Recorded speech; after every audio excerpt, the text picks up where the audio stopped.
आज दिवसभरातला एक महत्त्वाचा मुद्दा मसाजोगचे सरपंच संतोष देशमुख यांच्या हत्ये प्रकरणावरून राजकारण काही थांबायचं नाव घेत नाहीये।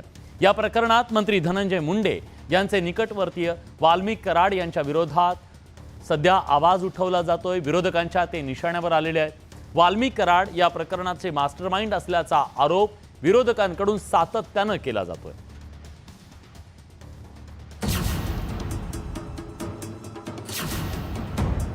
हे आरोपी जे अटक झालेले आहेत हे सुपारी घेऊन ज्यांनी सुपारी दिली आहे त्यांना तो मास्टर माइंड अजून अटक नाही ना। हे वाल्मिक कराड हे जे पोलीस स्टेशन जे चालवतात हे घर असल्यासारखं चालवतात त्यांचे पोलीस स्टेशन। माझ्या निवडणुकीनंतर एकाने फटाकडे वाजवले तर त्याला 307 दाखल केली।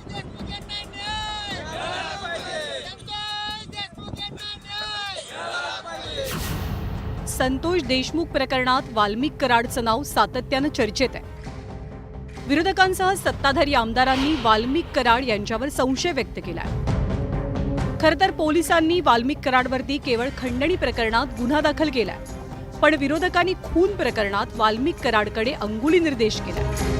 हे आरोपी अटक झाली, पण हे आरोपी जे अटक झालेले आहेत हे सुपारी घेऊन ज्यांनी सुपारी दिली आहे त्यांना तो मास्टर माइंड अजून अटक नाही ना। लोकांमध्ये आज रोष निर्माण होते ह्याच्या संदर्भातलं। आम्ही विरोधी बाकावरती आहेत, आम्हाला म्हणजे राजकारण ह्या संदर्भात करायचं नाही, पण आज तुम्ही बघत असाल की जिल्ह्यामध्ये इतर पक्षातले सत्ता म्हणजे असलेले लोकसुद्धा आज मोर्चामध्ये सहभागी होतात। वाल्मिक कराड हे अन्न आणि नागरी पुरवठा मंत्री धनंजय मुंडेंचे निकटवर्तीय मानले जातात। विशेष म्हणजे हे नातं मुंडेंनी सुद्धा नाकारलेलं नाही, पण या प्रकरणी आपल्याला जाणीवपूर्वक गोवण्याचा प्रयत्न केला जातोय असा आरोप धनंजय मुंडेंचा आहे। तर मुंडेंशी असलेल्या जवळीकीमुळेच कराडवरती पोलिसांकडून कारवाई होत नसल्याचं विरोधकांचं म्हणणं आहे। हे वाल्मिक कराड हे जे पोलीस स्टेशन जे चालवतात हे घर असल्यासारखं चालवतात त्यांचे पोलीस स्टेशन। माझ्या निवडणुकीनंतर एकाने फटाकडे वाजवले तर त्याला 307 दाखल केली। वस्तुस्थिती बघितली पाहिजे, त्याची तो आहे तिथं त्या प्रसंगात का नाही, त्याचं मोबाईल लोकेशन काहीतरी तपासलं पाहिजे ना। संतोष देशमुख हत्या प्रकरणात स्थानिक सत्ताधारी आमदारांनी सुद्धा विरोधकांच्या सुरात सूर मिसळल्यामुळे राज्य सरकारची चांगलीच कोंडी झाली आहे। हे सगळे लोक एकाच गँगचं नाव घेतात। त्यांचा आका कोण आहे, अण्णा कोण आहे, हे कोण आहेत?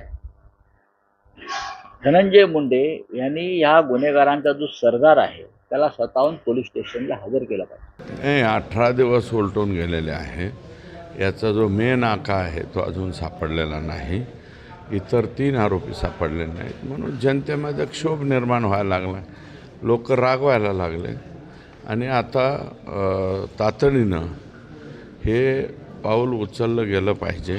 एकीकडे विरोधकांनी हे प्रकरण लावून धरलंय, तर दुसरीकडे सत्ताधारी बॅकफूटवरती गेल्याचं चित्र आहे। अजित पवारांच्या नेतृत्वातले राष्ट्रवादीचे नेते या प्रकरणापासून आपलं अंग राखून आहे।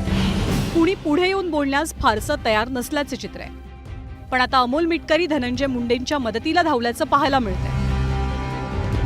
हमाम में सब नंगे होते हैं सुरेश अण्णा, त्यामुळं जे काही तुम्ही करता आहात हे त्या पीडित कुटुंबाला न्याय देण्यापेक्षा तुम्ही तुमचं स्वार्थी राजकारण करतात का, हे बीडच्या जनतेला आणि सोबतच महाराष्ट्राला कळून चुकलं। संतोष देशमुखांच्या हत्या प्रकरणात एकूण 7 आरोपींच्या विरोधात केज पोलीस स्थानकात गुन्ह्याची नोंद आहे। जयराम चाटे, महेश केदार, प्रतीक घुले, विष्णू चाटे या चौघांना पोलिसांनी अटक केली आहे। तर सुदर्शन घुले, कृष्ण आंधळे आणि सुधीर सांगळे हे तिघेजण फरार आहेत। इकडे खंडणी प्रकरणी पोलिसांनी विष्णू चाटेला अटक केली आहे, तर वाल्मिक कराड आणि सुदर्शन घुलेंचा पोलिसांकडून शोध घेतला जातोय। आता सरकारनं CIDकडे हे सगळं प्रकरण सुपूर्द केलंय। मात्र राजकीय आरोपांमुळे बीड जिल्ह्यातलं राजकारण ढवळून निघालंय। सुरेश जाधव, न्यूज 18 लोकमत, बीड।